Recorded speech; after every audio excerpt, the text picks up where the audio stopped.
Anda sendiri, apakah memang penurunan suku bunga akan terjadi di half two ini? Kira-kira seperti apa skema penurunan suku bunganya dan bagaimana pula dampak dari efek penurunan suku bunga ini finally terhadap emerging markets seperti Indonesia, Bapak? Ya, memang kalau kita dengar dari rapat di FOMC, di The Fed itu, penurunan suku bunga itu mereka buka kemungkinan itu.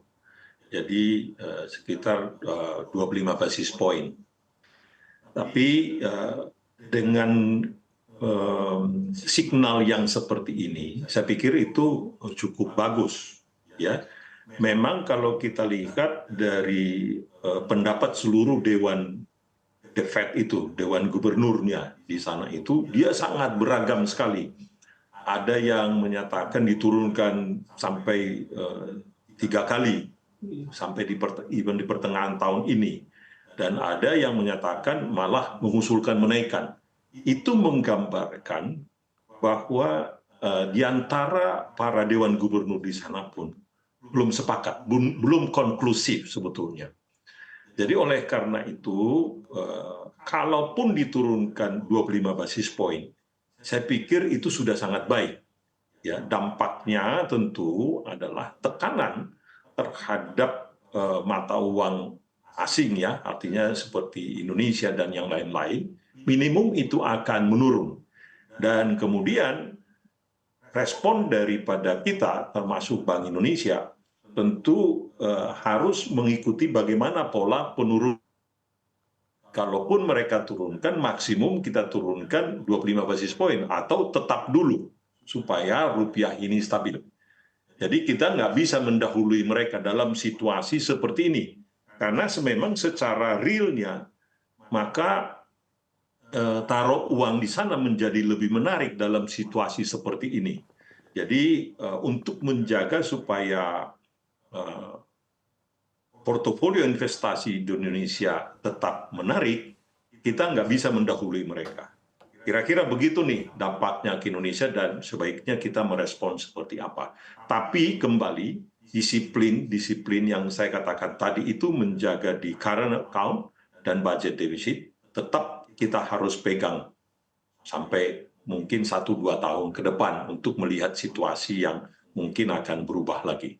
Oke, baik. Dan bagaimana kira-kira menurut Anda pergerakan dari rupiah ketika akhirnya penurunan suku bunga The Federal Reserve akan segera terjadi, Pak, di half two ini?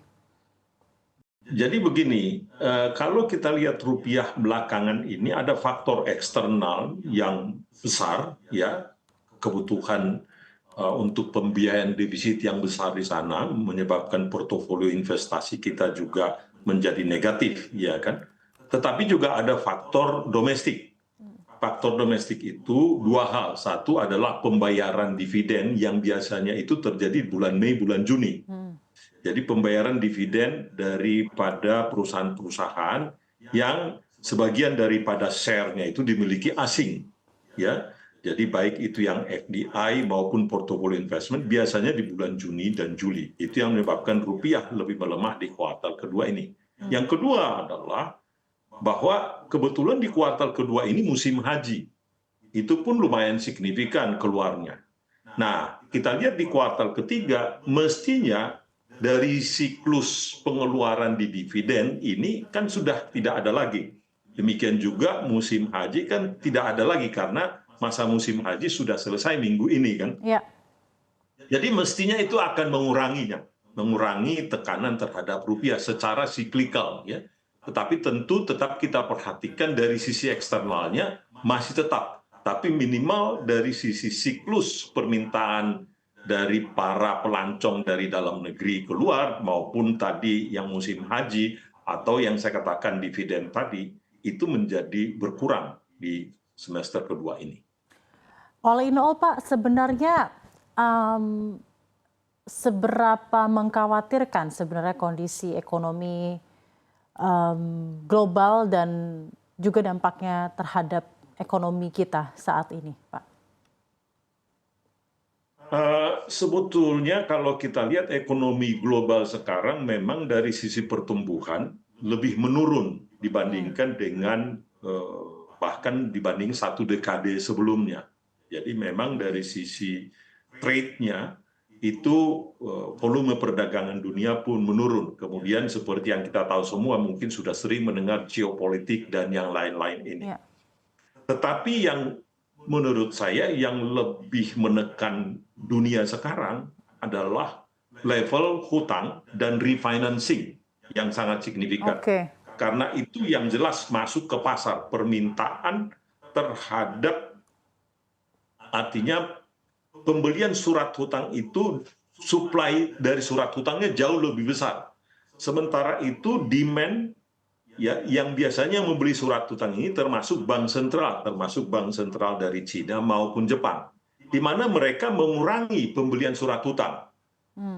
Nah, itu yang sebetulnya lebih dominan sekarang. Jadi kalau dikatakan yang paling dominan sekarang menurut saya adalah lebih pada refinancing daripada hutang dan defisit yang terus cukup besar di Amerika.